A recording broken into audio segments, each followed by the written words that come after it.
Dans les dernières années, j'ai eu la chance de rencontrer énormément de personnes dans le monde du trading et malheureusement, la grande majorité de ces personnes n'ont pas réussi. Et c'est tout simplement parce que le trading, c'est difficile et les erreurs, ça coûte cher. On entend souvent parler sur les réseaux sociaux des points importants à avoir pour réussir en trading et moi-même, c'est un sujet que j'aime aborder sur mes plateformes pour tout simplement vous aider à vous améliorer. Par contre, je pense qu'il est tout autant important, voire plus important, de parler des erreurs à éviter qui pourraient justement bloquer votre parcours, votre apprentissage et surtout votre progression. Donc dans cette vidéo, je vais vous partager très exactement 7 erreurs que vous devez éviter de reproduire.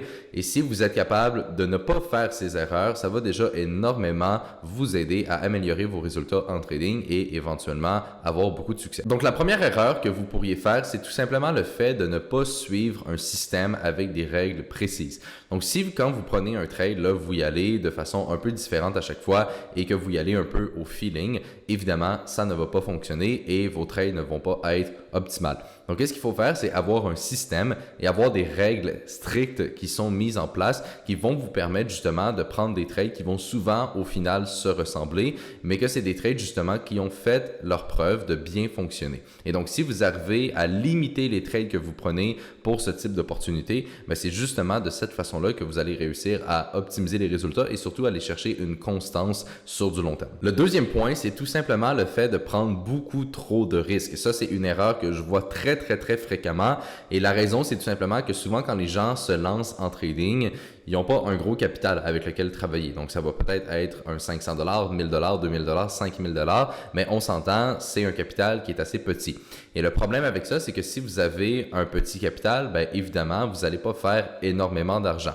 Beaucoup de personnes essaient de vendre ce rêve sur Internet, de commencer avec $1000 et de le transformer en $1 million très rapidement. Malheureusement, ça n'existe pas. Il n'y a aucun moyen facile de faire de l'argent, sinon tout le monde le ferait. Donc, la plupart des gens sont matrixés au fait de prendre beaucoup de risques et de grossir un petit capital de trading très rapidement. Et le problème avec ça, c'est que si vous prenez beaucoup de risques, eh bien les chances de réellement grossir votre compte sur du long terme sont extrêmement faibles et la raison peut s'expliquer d'un point de vue mathématique et d'un point de vue émotionnel. Donc au point de vue mathématique, le problème c'est que si par exemple vous risquez 5% ou même 10% par trade, le problème c'est qu'après quelques trades perdants, vous pourriez être dans un drawdown, donc dans une perte totale de moins 30, moins 40, moins 50%. Et le problème c'est que si par exemple vous avez un drawdown de 50%, combien il va vous falloir pour retourner au capital initial? Ça ne sera pas 50%, ça va être 100%. Okay? Si on commence avec $1000 et qu'on diminue à 500, combien il faut faire en pourcentage de 500 pour retourner à $1000? C'est pas 50%, mais bien 100%. Donc, le plus gros le drawdown qui est, le plus difficile, ça va être d'en ressortir. Et donc, c'est super important de justement ne jamais se retrouver dans une telle situation. Et le seul moyen réel de ne pas se retrouver dans cette situation-là, c'est tout simplement de limiter son risque. Et pour moi, une bonne gestion de risque va être entre 1 et 3% de risque par trade. Et il n'y a pas de chiffre magique, tout dépend à quel point vous êtes à l'aise avec le risque et à quel point vous voulez être agressif ou un peu plus conservateur. Mais n'importe quoi entre 1 et 3% d'un point de vue mathématique, ça fait du sens. Et d'un point de vue émotionnel également, parce qu'il faut se le dire, le trading peut être difficile au niveau des émotions et au niveau de la psychologie. Et le problème, c'est que si vous risquez beaucoup d'argent et que vous en perdez beaucoup, d'un point de vue psychologique, peut-être que ça va être très difficile à accepter. Et j'ai déjà vu énormément de personnes perdent beaucoup d'argent en trading et le problème c'est que ces personnes-là malheureusement souvent ne sont même pas capables de s'en remettre et c'est quelque chose qui va les suivre durant toute leur vie et qui va réellement les empêcher d'avoir éventuellement des bons résultats en trading. La troisième erreur à éviter est le fait de ne pas trader comme un hedge fund. Okay? Ce que je veux dire par ça, c'est que si on y pense réellement, c'est qui fait beaucoup d'argent sur les marchés? Okay? Évidemment, c'est les institutions financières, donc les banques d'investissement et les fonds d'investissement. Okay? Et le problème, c'est que si vous tradez un peu comme n'importe quel trader particulier que vous pourriez trouver sur Internet, qui n'a aucune expérience ou aucune connaissance du monde des finances et du monde un peu plus professionnel, eh bien le problème souvent, c'est que le style de trading qui va être enseigné ne va tout simplement pas coordonner avec ce qu'un vrai vrai trader dans une institution pourrait faire ou un gestionnaire de portefeuille. Et malheureusement, ça va limiter votre potentiel sur à quel point justement vous allez être capable de grossir votre compte et quel genre de transactions vous allez prendre. Donc, c'est super important de comprendre que les fonds d'investissement sont les institutions qui ont la grande majorité du gâteau. Ok, c'est eux qui font beaucoup d'argent. Et donc, si vous également, vous voulez faire de l'argent et vous voulez être constant sur les marchés, bien, idéalement, il faut justement opérer comme un fonds d'investissement. Et je vous dirais que c'est probablement en fait une des raisons principales de pourquoi moi-même j'ai réussi à être profitable en trading. Et c'est vraiment un des points qui m'a beaucoup aidé. C'est donc tout simplement le fait que j'ai eu des mentors justement dans différentes banques, dans différents hedge funds, dont j'ai côtoyé beaucoup de ces personnes-là dans mes débuts et c'est justement ça qui m'a donné une base, c'est ça qui m'a donné la fondation en fait de qu'est-ce que je fais aujourd'hui dans mon trading et ça m'a enligné dans la bonne direction et c'est quelque chose qui est super important de comprendre parce que si vous n'avez pas ces connaissances-là, eh bien comme je dis, ça va tout simplement être beaucoup plus limité par rapport à qu'est-ce que vous pouvez faire et le meilleur exemple que je peux vous donner par rapport à ça, c'est tout simplement au niveau de l'analyse technique et l'analyse fondamentale.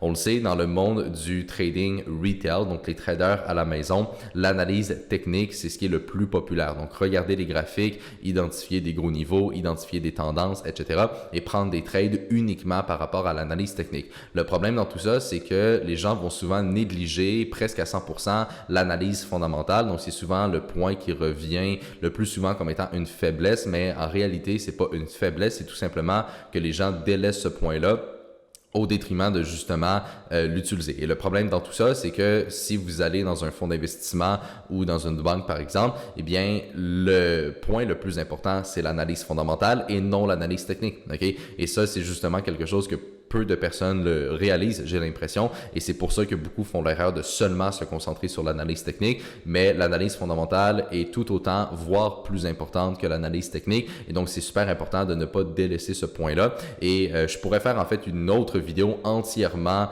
à ce sujet. Si c'est quelque chose qui vous intéresse, écrivez-le dans les commentaires et mettez aussi un like sur la vidéo, je ne l'avais pas dit au début, mais ça m'aiderait à grossir la chaîne et j'apprécierais énormément.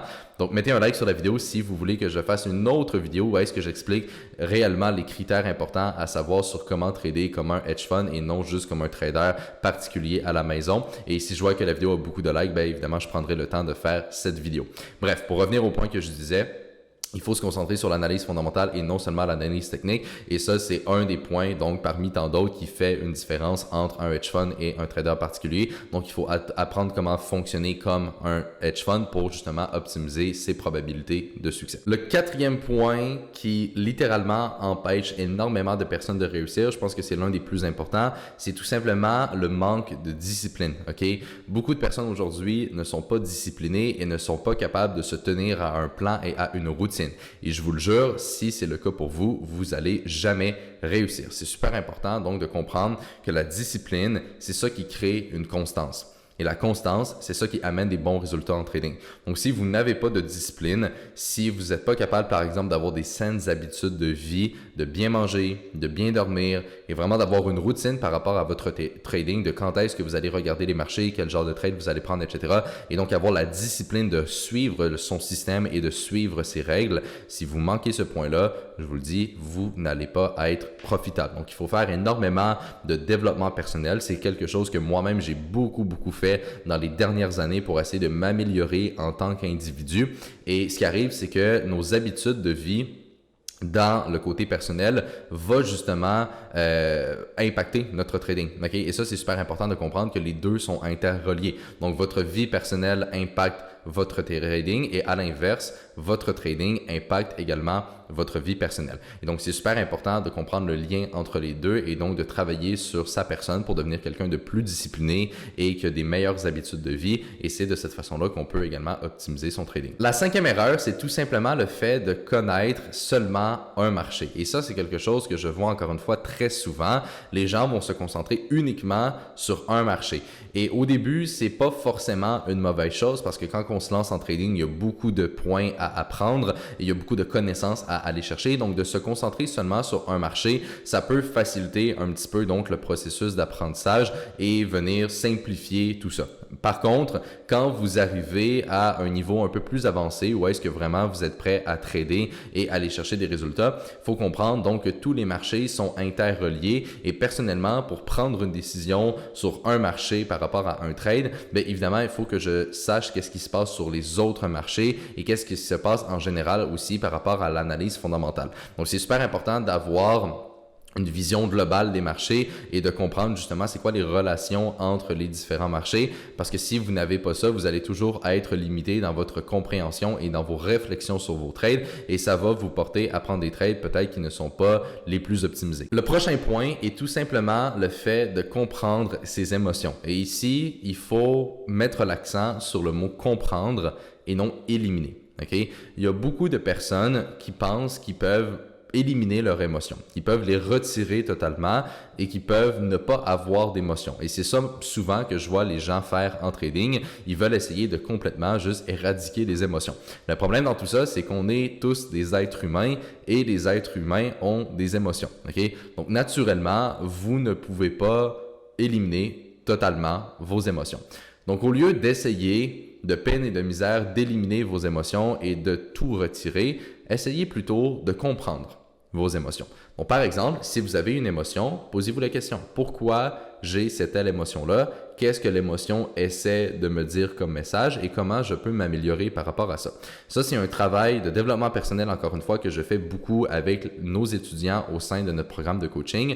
Mais c'est super important de comprendre que quand on se sent d'une certaine manière, par exemple, quand on a de la peur, quand on est anxieux, quand on est stressé ou quand on est super content, par exemple, d'avoir pris un bon trade, eh bien, c'est super important de comprendre qu'est-ce que ces émotions-là veulent nous transmettre comme information pour notre trading et comment qu'on peut les utiliser à notre avantage. Donc, arrêtez d'essayer d'éliminer vos émotions. Je vous le dis, ça ne va pas fonctionner et si vous l'avez essayé, je suis sûr que vous avez la même conclusion que moi. Donc, au lieu de faire ça, essayez tout simplement de comprendre et surtout d'accepter aussi le fait que vous avez des émotions. Parce que comme j'ai dit, on est tous humains, on a tous des émotions, c'est 100% normal, ça fait partie de la vie et donc, au lieu d'essayer de tout le temps les retirer, il vaut mieux les comprendre et les accepter comme qu'elles viennent et tout simplement les utiliser pour notre bien et comprendre le message qu'elles veulent nous transmettre. Et le dernier point que je voulais aborder dans cette vidéo-là, c'est tout simplement l'erreur d'avoir un ego et d'essayer de tout apprendre par soi-même. Okay? Le trading, c'est difficile, c'est vraiment pas tout le monde qui va réussir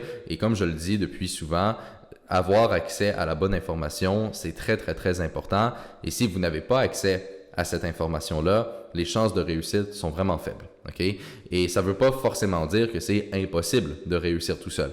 Mais la vraie question à se poser, c'est à quel prix? Okay? C'est-à-dire que si, par exemple, vous allez vous chercher un mentor, et ici, je ne fais pas seulement référence à moi, ça peut être n'importe qui, ça peut être des livres, ça peut être des événements, des conférences, peu importe. Okay? Faites ce que vous voulez par rapport à ça. Mais si vous allez vous chercher un mentor, vous allez payer pour avoir accès à de l'information et normalement un encadrement. Et ça, ce que ça va faire, c'est que ça va surtout vous sauver du temps. Okay? Cette information-là, la plupart du temps que vous allez trouver dans des programmes de coaching, vous pourriez la trouver gratuitement en faisant énormément de recherches sur Internet. Par contre, le temps que ça va vous prendre pour trouver l'information, la comprendre et la mettre en pratique, ça va être beaucoup plus long que si vous passez au travers d'un programme qui est déjà préétabli avec un processus précis qui va vous aider à vous rendre là.